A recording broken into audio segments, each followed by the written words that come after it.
The receipt was still warm from the engine block when I fished it out from under the passenger seat. The oyster bed, EST 1987, $287.43. Funny name for a seafood joint 200 miles north. Even funnier since Melissa's allergic to shellfish. I've been elbow deep in her Prius replacing the catalytic converter. Her third urgent girls trip this month required actual maintenance for once.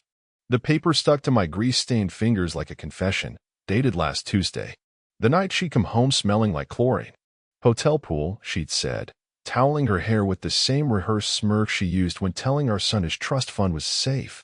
Right next to the Merlot stain on line item number 4. 2 glasses. Age 12 years. She walked in as I was memorizing the address. You missed dinner, she said, heels clacking like a ticking clock. Still wearing the amethyst necklace I'd pawned my grandfather's torque wrench to buy her last anniversary. The stones looked darker now. Or maybe that was just her shirt collar hickey blending into the twilight. Funny story, I said, holding up the receipt like a traffic ticket. Found this under your yoga mat. Since when do spas serve Barolo? Her laugh could have frosted the windows. Elijah, sweetheart. You're holding that upside down. She was right. The ink blurred when I flipped it, numbers dissolving into Rorschach blots. Classic Melissa, always 3 moves ahead. But I'd been a mechanic for 34 years. Knew how fluids leave traces. Must have been Claire's treat, she purred, plucking the paper from my hand. Her nail polish matched the wine stain exactly. We did couples mud baths at the new resort. You know my sister, always splurging on detoxes. I waited until her shower started, the same 15-minute symphony of steam and evanescence tracks she'd performed since Jake was born, before logging into our joint account. 3 clicks. $500 withdrawn the day before her trip. Memo. SBA Day. Person getting massage female sign.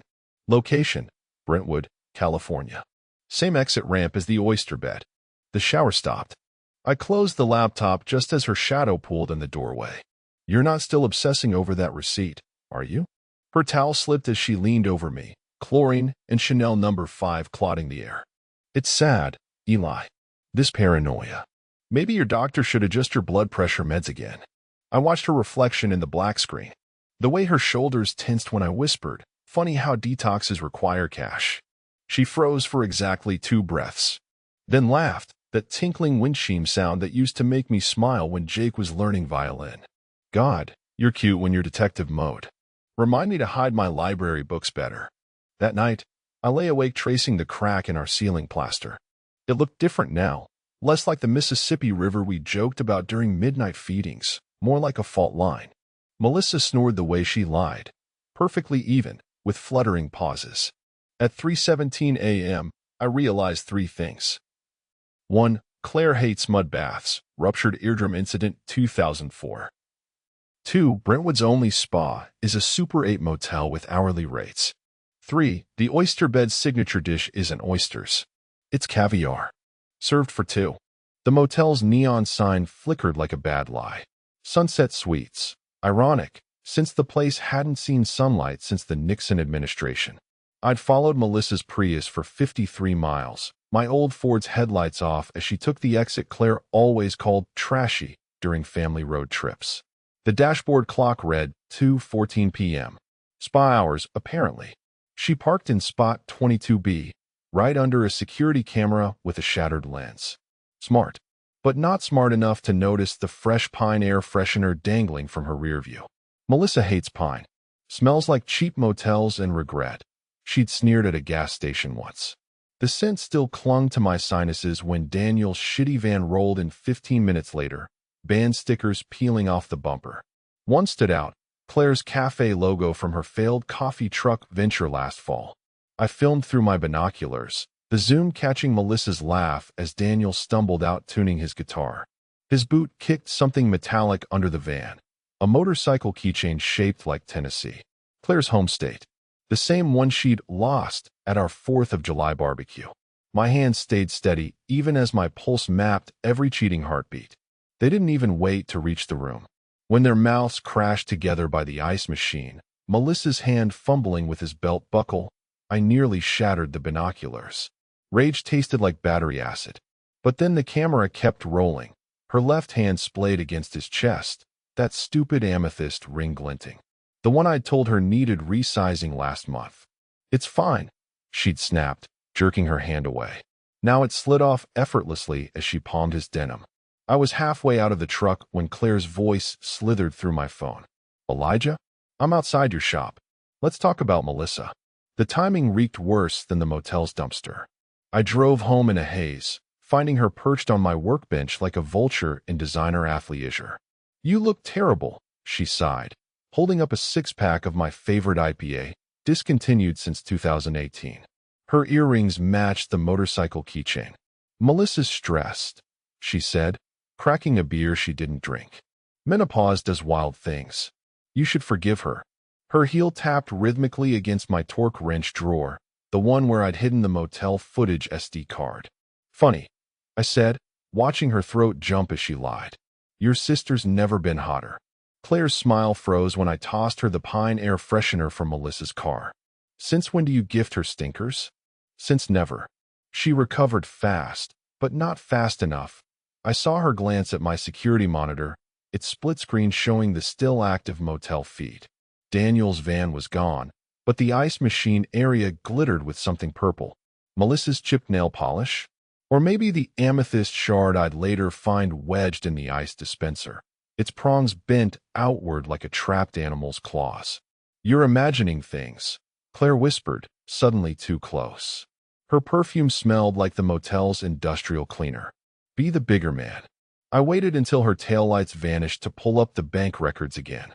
3 more withdrawals, all on days Claire had taken Melissa shopping. Each memo field, girl time nail polish. Each location, Brentwood. The security footage timestamp glowed 2:47 p.m. when I zoomed in on the ice machine's reflection. There, blurred but unmistakable, Claire's Lexus idling behind a dumpster across the lot. Her shadow watching. Her phone recording. Her plan unraveling. The pregnancy test glared up from the bathroom trash like a roadside flare. 2 pink lines. 3 decades of vasectomy certainty curdled in my gut. Melissa stood framed in the doorway, hands clasped over a stomach flatter than Kansas.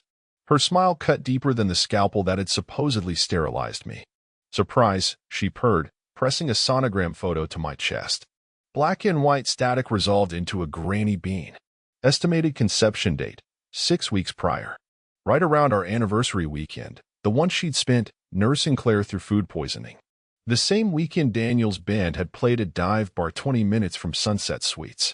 I made my face do the thing, the jaw drop, the tear-brimmed eyes, the whole Lifetime movie husband routine. Hugged her while counting the seconds until her phone buzzed. 3, 2, 1. Daniel's contact lit up her screen. Claire's Cafe. "Cute. We're having a baby," I whispered into her hair, tasting her new peach shampoo. "Chemical sweet. Should get a paternity test, though. Make sure the clinic didn't mix up my samples back in '95. Her slap left a constellation of nail marks. "You're sick," she hissed, clutching her untouched belly. "After Jake's miscarriage." "Stillbirth," I corrected, watching her flinch. 26 hours of labor. 4-pound coffin. The amethyst necklace trembled at her throat. I wondered if Daniel knew each stone represented a year of our marriage. 30 bloodless trophies. Claire arrived with casserole and condolences, her specialty. "Men always panic about fatherhood," she crooned, arranging gluten-free brownies on the plate Melissa's nutritionist banned. Her bracelet caught the light, tiny silver eighth notes. Matching Daniel's band tattoo. Remember when Roger doubted Timmy was his? Turned out, Timmy had that rare blood type, I finished, loading her dessert into the disposal. Typo negative. Like Claire's pool boy. Her spoon clattered. Melissa's phone chose that moment to blare Daniel's new single, a whiny cover of Sweet Child O' Mine. Claire lunged to silence it, knocking over the salt shaker. "Cute ring on?" I said, catching the phone midair. The lock screen flashed a notification. Band practice at the Cove, 7 p.m. Thought his gigs were all upstate? Claire's laugh came out strangled. "The Cove? That's just our nail place." Funny. I zoomed the screenshot I'd taken. Sunset Suites lobby directory behind Daniel's van. 3rd listing, the Cove Lounge. Must do pedicures between karaoke nights. Melissa's water broke 2 hours later, a staged gush of Evian down her legs. Stress-induced early labor, Claire announced like a carnival barker. At the hospital, I pocketed the miscarried tissue the nurse disposed of, a grapefruit-sized gelatin mold from Whole Foods' vegan section. The real reveal came at 3 a.m. Claire's drunk text to Daniel. Stop playing that damn anniversary song at gigs. Mel's getting suspicious. I played it safe. Waited. Watched. Let them marinate in their own plot holes. The next morning, I brought Melissa recovery flowers, stargazer lilies, her favorite. Nestled between the blooms? A USB drive containing security footage of Claire parked outside the Cove Lounge every Tuesday night. Rest up, I whispered, adjusting her oxygen monitor, the one she'd forgotten to actually plug in. We've got so much to look forward to. Her heart rate spiked anyway. The phone was buried in the belly of Melissa's porcelain yoga goddess statue, the one I'd hand-painted for her 40th birthday, its chakra colors now chipped around the navel. She'd always hated it. Tacky, she'd said, but displayed it prominently, right above the electrical outlet she'd rewired last month. The charging port fit perfectly in the statue's hollow spine. I found it during her prenatal massage while tracing a tripped circuit breaker. Texts to Claire lit up like fuse wires. Claire, land appraisal came back $2.1 million. Sign the divorce papers before he notices the mineral rights. Melissa, waiting on the DNA fix. Can't risk him contesting. Claire, my guy at the clinic needs 2 weeks. Keep taking the prenatal vitamins. The vitamins. Orange bottles lined our medicine cabinet, labels smudged from her morning sickness. I'd watched her dry swallow them daily, the pills leaving a faint blue residue on her teeth. Colgate Optic white side effects, she'd claimed. Now I crushed one between my shop vise.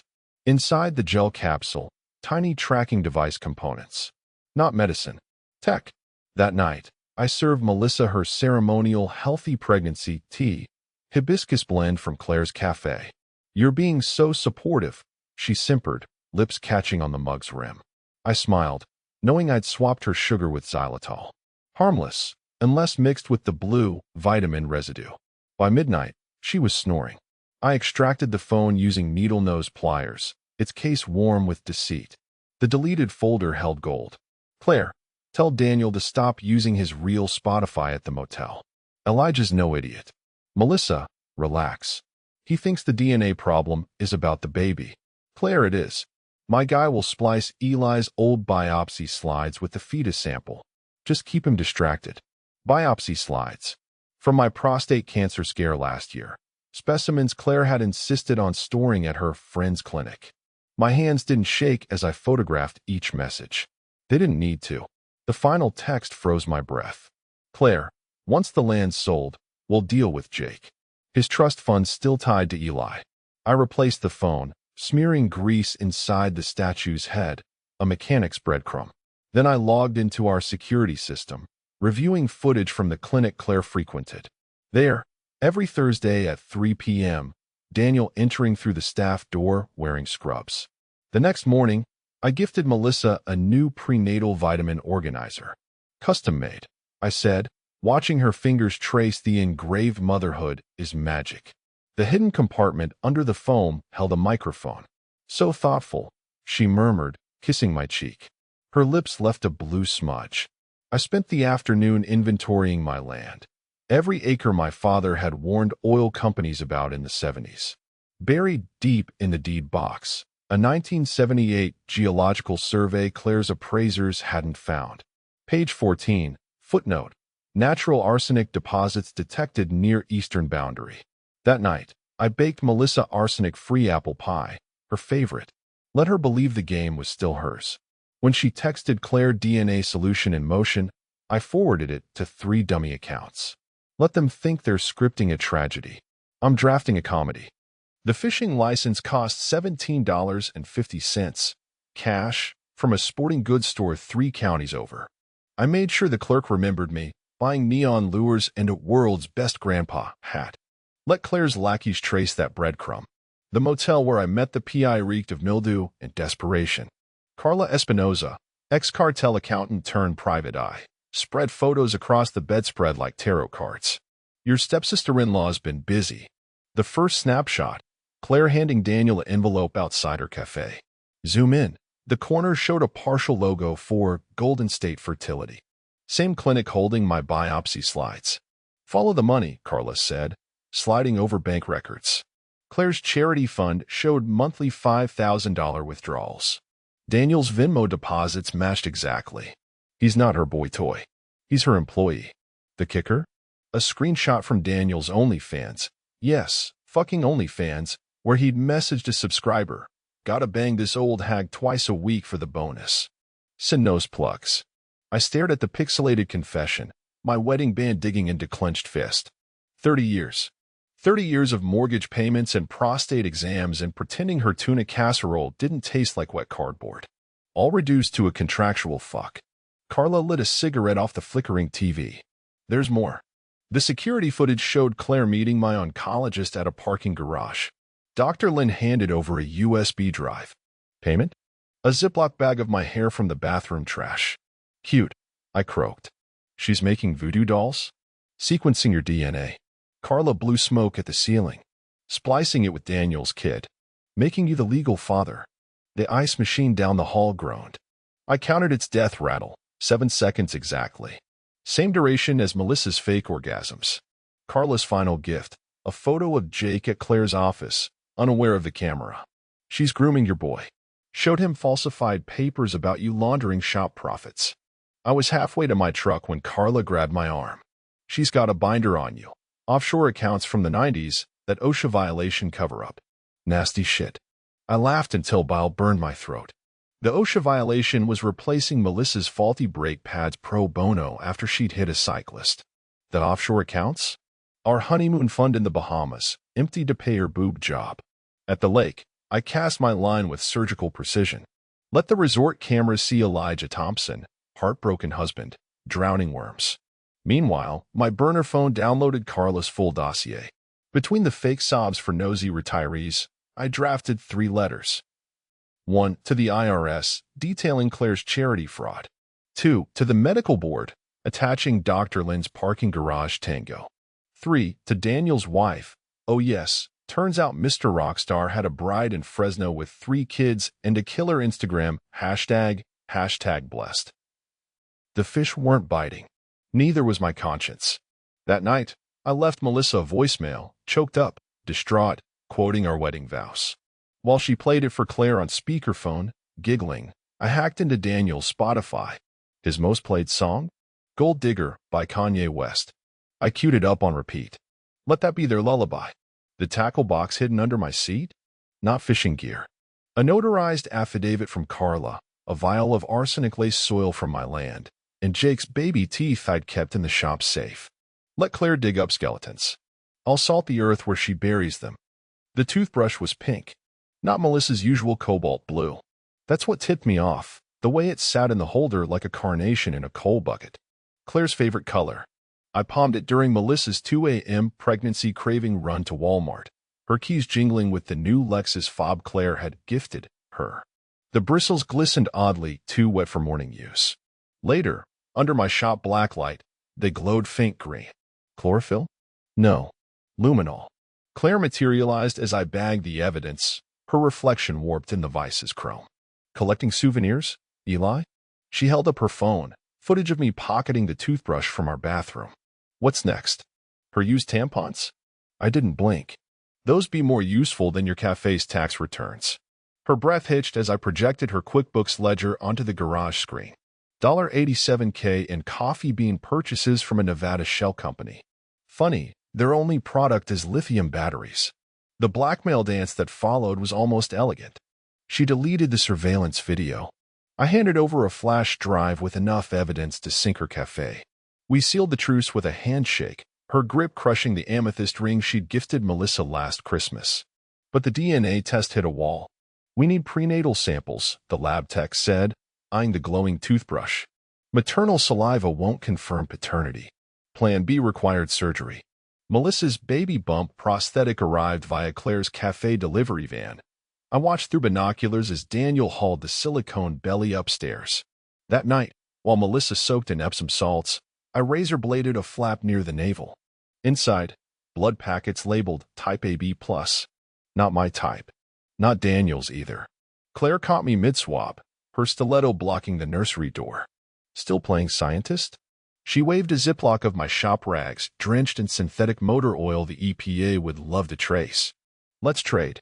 We exchanged toxins in the moonlit driveway, her smile brittle as the vial of fake blood I pocketed. You'll never prove anything, she hissed. Don't need to. I held up the belly's RFID tag, scanned from the prosthetics lining. This tracks to a Hollywood prop shop. Their client lists, illuminating. The real kicker? The blood contained HCG hormones, the pregnancy marker. Same hormones in Melissa's urine tests. Same batch number as the vials Claire's Cafe stored next to the almond milk. At 3 a.m., I injected the DNA sample into an Ancestry.com kit addressed to Daniel's Fresno wife. Let the algorithm do the rest. Melissa found me asleep on the couch, the baby monitor crackling with Claire's whispered threats to the prop shop owner. I waited until her shadow retreated before smiling at the ceiling. The crib we bought last week? Already converted into a tool rack. Every screwdriver aligned. Every betrayal cataloged. Every lock torque tightened. The waiting room smelled like regret and antibacterial gel. Melissa clutched my arm, her acrylic nails denting my bicep as we passed a teen mom vomiting into a ficus. This is your fault, she hissed, though the only thing swollen was her acting resume.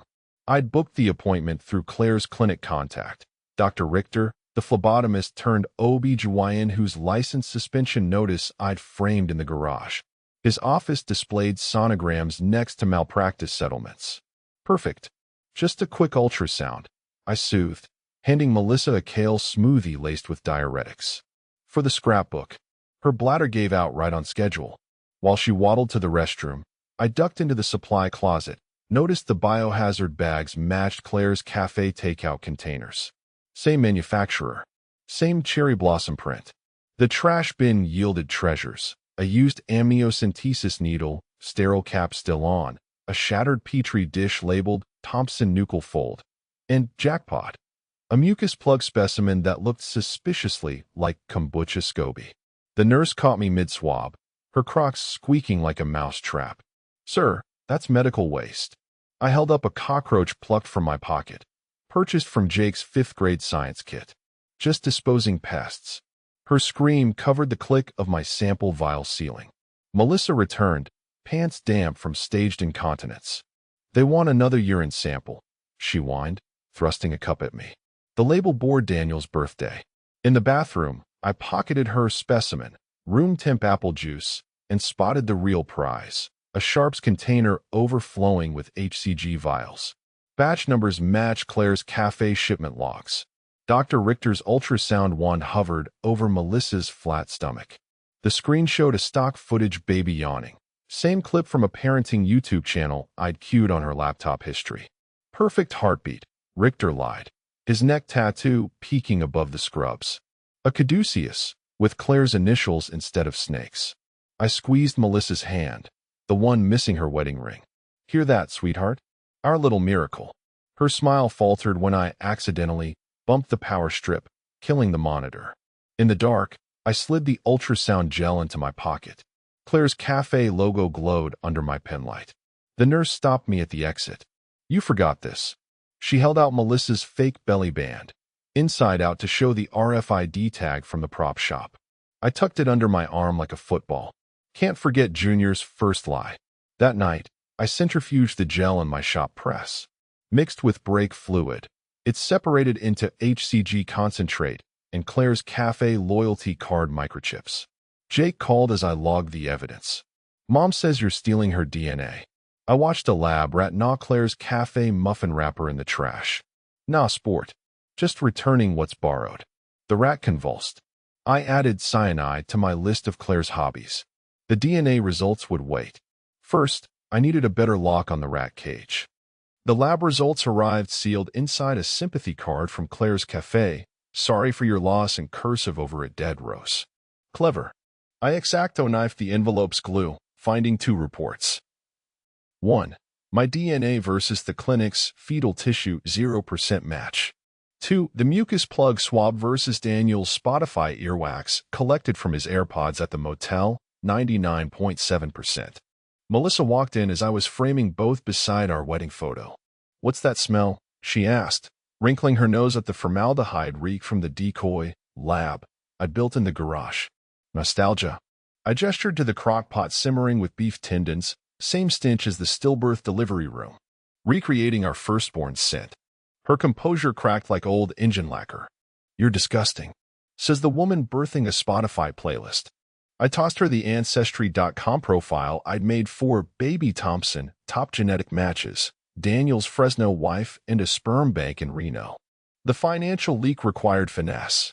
I accidentally left the overdraft notice from First National in Claire's cafe restroom, the same bank where she'd laundered embezzlement funds. The numbers showed my accounts drained, the land's value plummeting due to environmental concerns. She bit hard. 3 days later, the divorce papers arrived via Claire's barista tattooed arms, handing me a pumpkin spice latte and a manila envelope. The stamp reeked of her vanilla cyanide perfume. I skimmed the terms at the shop counter, grease-stained fingers leaving smudges on the immediate land transfer clause. Melissa's notary seal looked authentic, until I held it under blacklight. The embossed Claire's Cafe logo glowed like a radioactive spider. "Cute touch," I told the security camera, knowing she'd review the footage. Should have sprung for the premium forgery package. That night, I staged a meltdown, smashed Melissa's yoga goddess statue against the garage door. Neighbors gathered as I wailed about losing everything. Claire's Lexus idled down the block, her shadow applauding through sunroof reflections. Jake found me passed out in the wreckage, divorce papers clutched to my chest. "Pathetic," he muttered, snapping photos from Melissa's custody case. "Let him." The real performance began at dawn. I notarized my surrender, signing the land over with a vintage Parker pen filled with Claire's favorite ink. The same shade as Daniel's OnlyFans deposit receipts. Melissa served pancakes shaped like $signs. "It's not personal, Eli. The baby needs stability." I watched syrup pool around her silicone belly. "Should have added arsenic," I mused, flipping to page 37 of the deed. For authenticity. Her fork froze midair. The land transfer included mineral rights, a clause Claire's appraisers had circled in hungry red ink. Let them think they'd won. I packed a single suitcase, work boots, the DNA reports, and a Ziploc of Jake's baby teeth. "Where you going?" Melissa asked, already texting Daniel. I revved my Ford's engine loud enough to drown out her lies. "Fishing." The divorce papers made excellent tinder for my shop furnace. As flames licked Claire's Cafe watermark, I dialed the EPA tip line. "Yes, I'd like to report illegal dumping." The clock above my workbench ticked toward revenge o'clock. I'd set it 3 minutes fast, Claire's habitual lateness already factored in. The deed signing happened at Claire's Cafe, her baristas doubling as notaries, the air thick with espresso and impending regret. I wore my father's overalls for the occasion, the one stained with 78 Chevette transmission fluid. Melissa's pen hovered over the line like a wasp deciding where to sting. "Wait." Claire's stiletto stabbed the floor tile. "We're testing the soil first." I coughed into a handkerchief smeared with motor oil. "Thought you wanted this done fast?" Her inspectors arrived in hazmat suits, overkill, but telling. They drilled core samples where the arsenic veins ran deepest, unaware I'd laced their bottled water with mild sedatives. By sunset, their Geiger counters chirped lazily. "Clean bill of health," their lead droned, squinting at falsified reports I'd planted in their van. Claire didn't notice the coffee grounds I'd mixed into their samples, nor at filter carbon to absorb toxins. Melissa signed with Daniel's guitar pick instead of a pen. The deed transferred at 4:59 p.m., 1 minute before the county assessor's office closed. That night, I hosted a goodbye barbecue on the land. Claire arrived in designer wellies, gloating as I served arsenic-marinated ribs from my secret family recipe. "To new beginnings," she toasted, unaware I'd swapped her wine with the same diuretic-laced smoothie from the clinic. Her 3 bathroom trips gave me time to plant the final touch, my father's geological survey in the porta-potty tank. The fireworks started at dusk. Literally. I'd rigged the old oil drums with magnesium flares. As colors exploded, I slipped the EPA's hotline number to Daniel's Fresno wife, who'd been eyeing the land's development potential. Melissa found me by the dying bonfire, her silhouette warped by heat waves. "You're taking this surprisingly well." I poked the flames with a marshmallow fork, its prongs bending from hidden heat. 30 years taught me when to fold, The truth erupted at dawn. Claire's inspectors woke to news vans and EPA quarantines. Turns out their clean samples had been switched with soil from my shop's drainage pit, a carcinogenic cocktail even Monsanto would blush at. Melissa's scream carried across the barren fields. You poisoned it. I sipped coffee from my #1grandpa mug. Correction, you inherited it poisoned. Page 14, sweetheart. Claire lunged with a corkscrew. I ducked, letting her stab the BBQ's propane tank. The hiss matched her unraveling. Check the deed's addendum, I said, tossing her the geological survey.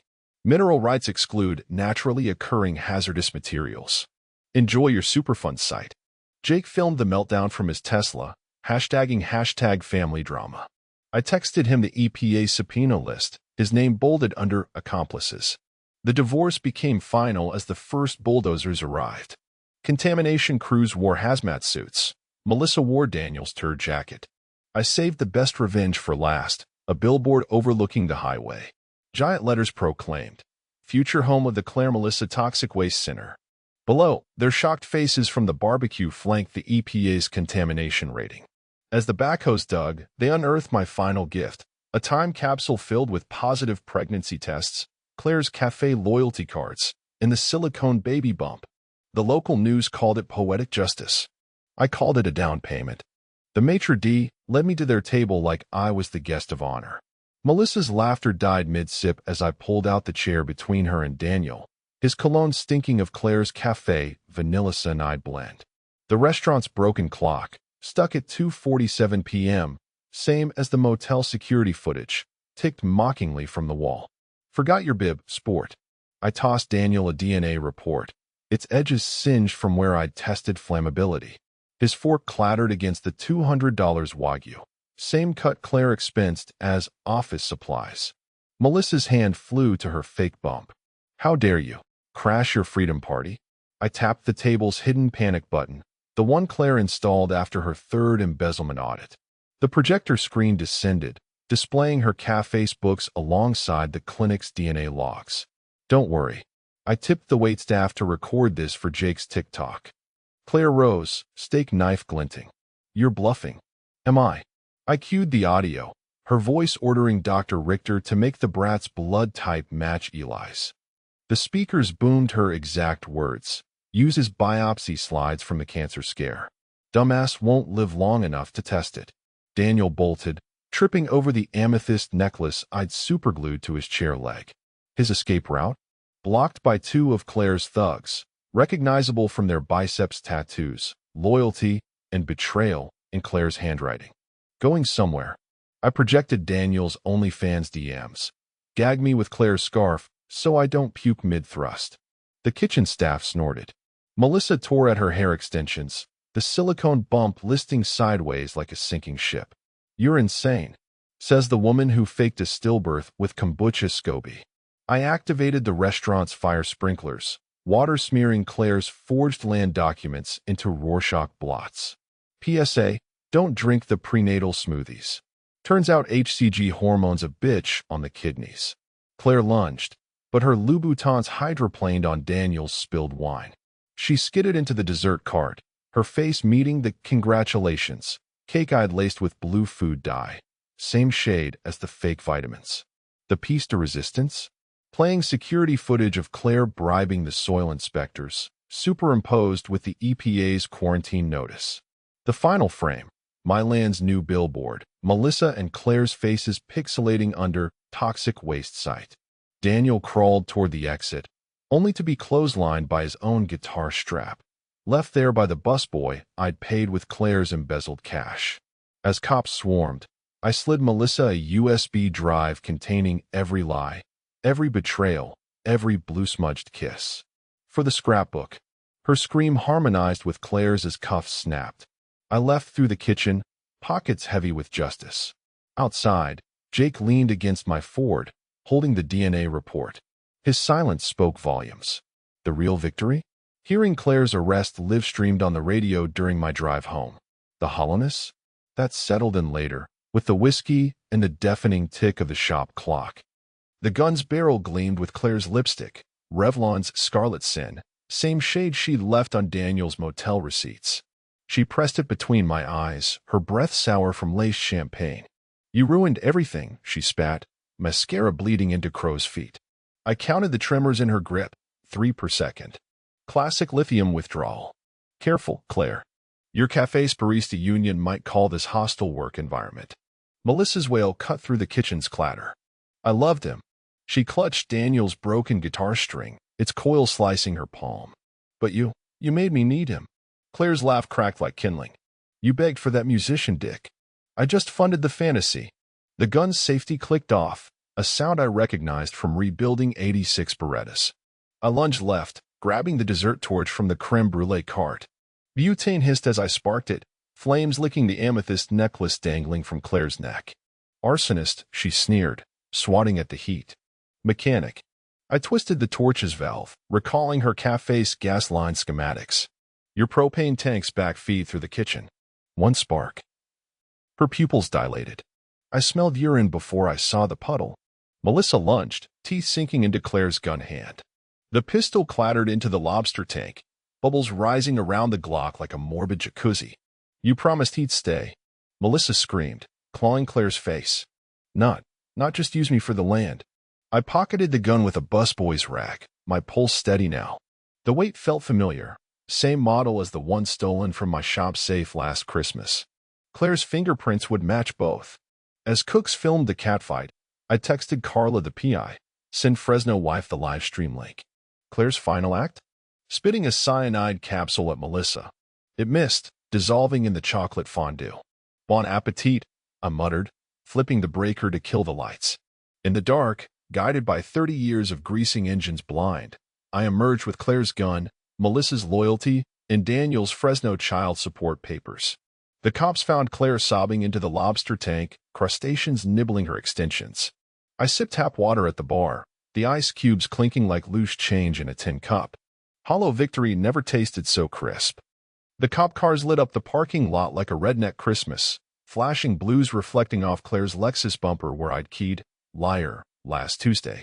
Handcuffs clicked around her wrists, the sound drowned out by Melissa's hyperventilation into a doggy bag from the oyster bed. You set this up. Claire thrashed against Officer Ramirez's grip, her manicured fingers clawing at the DNA report stuck to her blouse with béarnaise sauce. I'll expose your offshore accounts. The OSHA cover-ups. I leaned against my Ford, cleaning Daniel's dried snot off the gun barrel with Claire's Hermes scarf. Already did. Turns out the Bahamas Honeymoon Fund makes great immunity bargaining chips. Melissa collapsed artfully, a practice swoon onto the contaminated land deed. Her mascara bled onto Clause 14.b, arsenic liability, as paramedics arrived. You monster, she gasped, reaching for my boot like a Victorian consumptive. Careful, sweetheart. I nudged her with the toe of my steel-toe Red Wing. That's a super fun sight you're weeping on. That's when I saw Jake. He stood haloed by a cop car's spotlight, clutching the motorcycle keychain Claire gave him for his 16th birthday, the Tennessee-shaped one she'd lost years ago. His glare cut deeper than the torque wrench I'd taught him to swing. Happy now, he shouted over the sirens. I almost wasn't. Almost. Then Claire's thrashing dislodged the amethyst necklace from her cleavage, the one Melissa lost during her first spa weekend. It skittered into the storm drain, followed by Claire's last shred of dignity. Fair trade, I muttered, tossing Jake the key to his trust fund. Let him see what $87,000 in cafe embezzlement looks like. He let it fall into the oil-slicked puddle. The sound hit harder than Melissa's slap. As the tow trucks hauled Claire's Lexus away, I spotted the final joke. Daniel's van parked illegally by the dumpster. The bumper sticker I'd slapped on last week glowed under police lights. Honk if you're the father. 3 evidence techs obliged. The hollowness set in as Jake turned away. I'd prepared for bankruptcy, radiation suits, even cyanide. Never considered the cost of my son's silence. The garage reeked of burnt transmission fluid and regret. I found Jake by his childhood bike, the Schwinn I'd rebuilt after his first crash, its handlebars still dented from the curb he'd blamed on Claire. He spun the cracked reflector, avoiding my eyes. Your mother's at the hospital, I said, tossing him the unopened trust fund packet. Not toxic hysteria, they're calling it. He let the envelope hit the oil stain between us. You set her up. All of them. Survival's not a conspiracy, kid. I pawned the torque wrench he'd gifted me at 12, crude, #1dad, etched across the grip. Claire was gonna get you next. Check page 6. He skimmed the embezzlement ledger, the one detailing Claire's plan to siphon his inheritance into offshore accounts. His laugh sounded too much like hers. And this. He held up the USB drive I'd planted, footage of Melissa begging Claire to make Jake hate him. Context, I growled. Bullshit. The wrench clanged against my workbench, scattering invoices. You tracked her phone. Stole DNA. Became of this. He gestured to the wall of surveillance screens, Claire's mugshot glowing center frame. I stepped into his space, the amethyst shard from the ice machine digging into my palm. You'd rather I played victim? Let them carve you up. I'd rather you were my father. His shout startled the feral cat living in the parts bin. Not some mechanic vigilante. The motorcycle keychain whizzed past my ear, Tennessee edge nicking the V in #1dad. Claire's gift. His rebellion. You're just like her, he hissed, backing toward the daylight, calculating every goddamn move. I let him go. Watched his shadow stretch then snap as the roll door slammed. The cat emerged, licking synthetic oil off Jake's discarded trust fund. At the bench, I realigned the torque wrench's calibration. Let the numbers blur. Claire's voice from the interrogation tape droned on, planned it all after the vasectomy. The Schwinn's reflector spun lazy circles in the draft. I yanked its will true, spoke screeching into alignment. Hollow? Maybe. But precision's its own reward. The hospital monitors beeped a deranged Morse code as Melissa clutched my sleeve, her fore yanking free in a crimson arc. Claire threatened to. She convulsed like a marionette with cut strings, producing a ziplock from her gown. Daniel's severed pinky ring still crusted with motor oil. If I didn't sign the land papers, she'd make Jake disappear. I flicked the ring into the biohazard bin. Should have started with the thumb. Better leverage. Her sob hitched when I dropped Claire's burner phone on the bed, the one I'd pried from a drain pipe at Sunset Suites. The screen showed text to a Belarusian contact. Disposed trust fund brat. You shop crusher. Jake's 23, Mel. Hardly a brat. She clawed at my work shirt, desperation sour as month-old antifreeze. You have to drop the charges. Claire's got people everywhere. I unpeeled her fingers one by one, counting the missing nail, same finger that caught in Jake's bike spokes when he was 7. Funny. Her people seem awful chatty after meeting the Fresno PD. The heart monitor flatlined when I played the audio, Claire's voice hissing. Jake's trust dissolves if Elijah breathes a word. My lawyers got the codicil. Melissa's will summon nurses. I pressed the code blue button with Claire's cafe loyalty card, punching through the barcode that linked to Jake's inheritance file. Rest up, I murmured, tucking Daniel's get well card under her pillow. Inside, a photo of his Fresno kids building sandcastles with their mom. The caption, Daddy's coming home. The real gut punch? Finding Claire's codicil hidden in Jake's baby album, a notarized clause claiming paternal instability voided his trust. Dated the week she'd taken him college touring in Tennessee. I burned the document in the hospital chapel, ashes swirling into the votive candles. Let Claire explain that smoke signal to her cellmate. Melissa's 4 dripped irony instead of saline. I adjusted the flow, just enough to keep her conscious for the subpoena server's visit. Hollow? Maybe. But some fires need stoking. The courtroom's AC hummed like Claire's last sane nerve. I testified in the same overalls I'd worn to Jake's Little League finals, grease stains mapping every lie she'd ever told. The evidence table groaned under relics. The amethyst necklace fished from the storm drain. Daniel's OnlyFans login tattooed on a flash drive. Claire's cafe napkin scribbled with hitman rates. And this, I said, sliding the motorcycle keychain toward the jury, is how she tracked Daniel's tour dates. GPS enabled. Paid for with Jake's stolen tuition money. Claire's snarl died when I played the voicemail, her ordering Melissa to fake another miscarriage if the DNA test leaks. The gasp chorus was almost worth the hollow. The judge gave her 25 years. Melissa got probation and a restraining order from every Cracker Barrel in 3 states. Daniel found me post-verdict, leaning against my Ford like a dime store philosopher. His new beard couldn't hide the nicotine patch on his neck, same spot Claire's teeth marks once bloomed. Thanks, man, he said, handing me a demo tape titled Redemption Arc. You know. Freed me. I let the cassette fall into the storm drain where Claire's necklace had vanished. His laugh sounded disturbingly like Jake's. Serious. Got custody now. Claire's thugs were gonna. He mimed slitting his throat with a guitar pick. The kicker? He left a onesie on my windshield. #OneDad in Claire's cafe font. Inside, a note. Tell Jake I said THX for the studio time. That night, I found the real gift, hidden under my workbench. Daniel's wedding ring melted into a USB drive. Files showed Claire's blackmail on his wife. I drank alone in the dark, Claire's mugshot glowing from the news site. The hollowness yawned wider when I realized Daniel's kids would never know their dad's a whore. Jake's bike still leaned where he'd abandoned it. I degreased the chain, oiling each link with military precision. The cat watched, tail flicking. Hollow. Sure. But engines need rebuilding. Even broken ones. The Schwinn's rust has metastasized to the frame now, its handlebars frozen in a permanent left turn, same direction Jake peeled out of the driveway that last time. I'm elbow deep in a '67 Mustang's carburetor when the mail slot clangs. The envelope slides into the oil drip pan, crisp linen stock defiling the sludge. Mr. Elijah Thompson.